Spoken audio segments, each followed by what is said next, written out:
Hi, my name is Ken Daniel, and I'm a member of the Lake County Radio Amateur Civil Emergency Service. We're a group of about 100 hams that get together and help out different community events. And we're starting a new outreach program to junior high schools. And what we would like to do is get students interested in science and technology, not necessarily ham radio, but science and technology. And we have some unique technical knowledge that we would like to see if we can help teachers in their classroom in different areas. So this is new to us. We're not teachers. So we're looking for schools and teachers that are willing to work with us to help us develop this and have this be a valuable part of their educational program. So we have two ideas. One is the use of balloon satellites, and the other is interaction with the International Space Station. Both of these programs have been used throughout the United States in various schools, but we've never used it in our area. So I'd like to go through these and give you an introduction of what we're talking about. Okay, first, balloon satellites. Well, there's two kinds of balloon satellites. One is a high altitude balloon satellite. This is basically a weather balloon. It goes straight up very high, 100,000 feet, and takes pictures and sends out information, and then comes back down on a parachute. It's very expensive, and this is something we cannot do for you, but we can work with you on these floater balloons. And these are balloons that are somewhat similar to the balloons you buy at dollar store, but much larger. You fill them up partially with helium, and as they go up, they expand into full volume, and they continue to go up until the average density of the balloon and the attached radio transmitter is equal to the density of the air around it. And this is approximately 25 to 30,000 feet. These balloons then get caught in wind currents and typically go for about 3 or 4 days and 1 to 2,000 miles. However, in some cases, they can go all the way around the world and many times go to Europe. As they fly, they constantly send out their position, and you can go to a website and continually watch almost hour by hour, almost sub-hour, where the balloon is located. You also get back information about the altitude and the velocity of the balloon.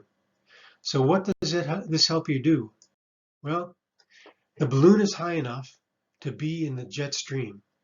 Now the jet stream, here is a pattern of a jet stream at a particular day.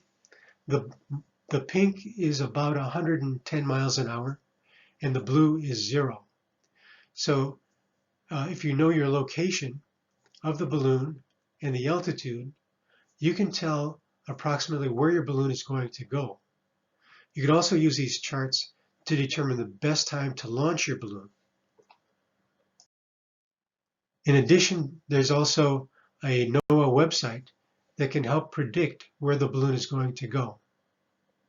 Now, in addition to knowing where the balloon goes, there's bumps in the road. The bumps in the road represent our high altitude clouds. These high altitude clouds are the main reason why the balloon will come down. So how does it work? There's a small transmitter on the balloon. There's ham radio operators around the world that continually listen for these very tiny signals. Once they hear them, they upload the signals, they upload the information to a central website where you can go with a browser and see the location of your balloon. How can this be integrated into your lesson plan?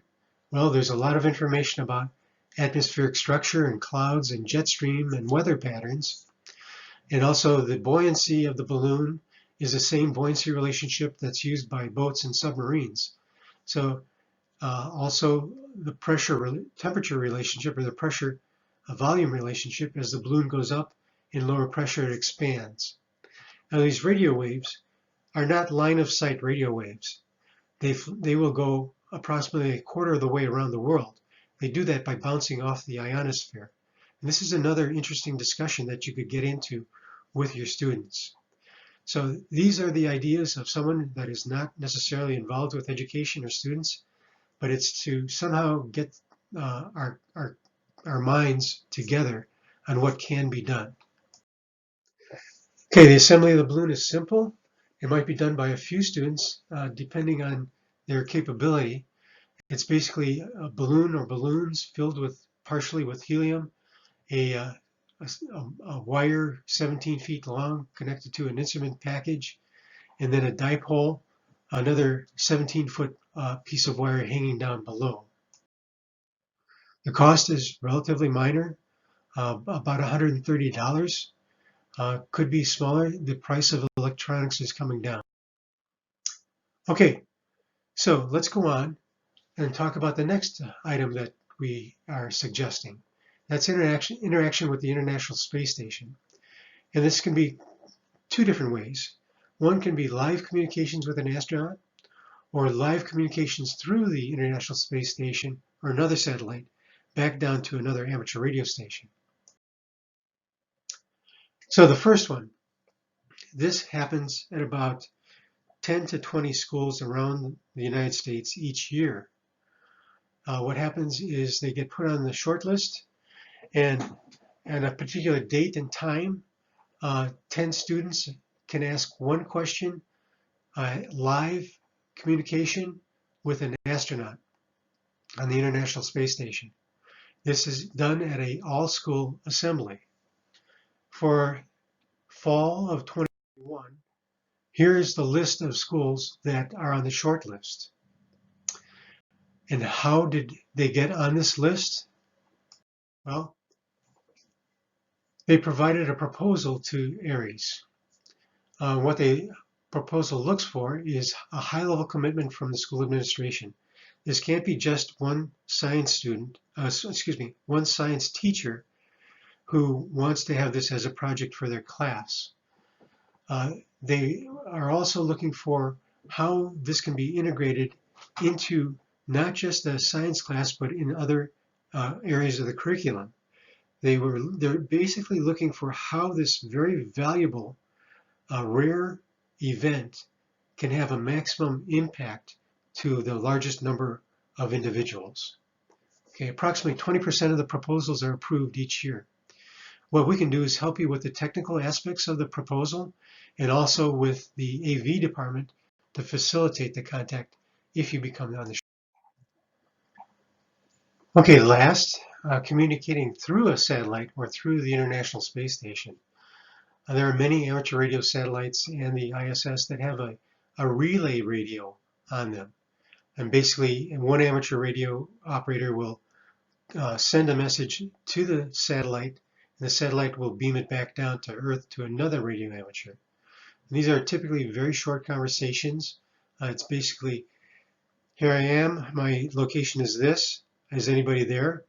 Hello, I hear you. My name is this. My location is this. And then back, the final is, thank you very much for the communication. Okay, these are only done when the satellite is in view. Okay, this can provide kind of an interesting demonstration of technology. And it's not just the communication, but let's talk about what in view means.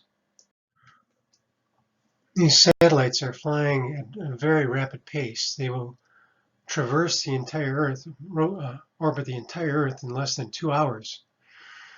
Consequently, they're only in view at a particular location for a short amount of time.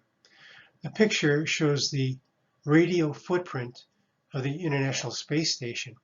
If you're outside that footprint, you cannot hear or communicate with the International Space Station. It takes only about 10 minutes for that footprint to move across a particular location. Consequently, transmissions have to be very quick. So in order to identify when a satellite will be available, we use several pieces of software that actually track each of the satellites that we're interested in and also adjusts the frequency of transmission. Because of the speed of the satellite, the Doppler effect on the radio frequency is significant. and consequently we have to adjust the frequency for the transmission. And the software will automatically do that for us, calculating how fast the relative velocity of the satellite is with regard to the position of the amateur radio station.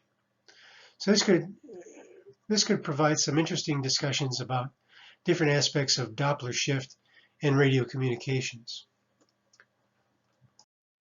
So that's all that I have. If you see anything here that's interesting that might be potentially valuable to you in your classroom, please call me and contact me to explore the possibilities and how we could develop this further. Thanks for listening.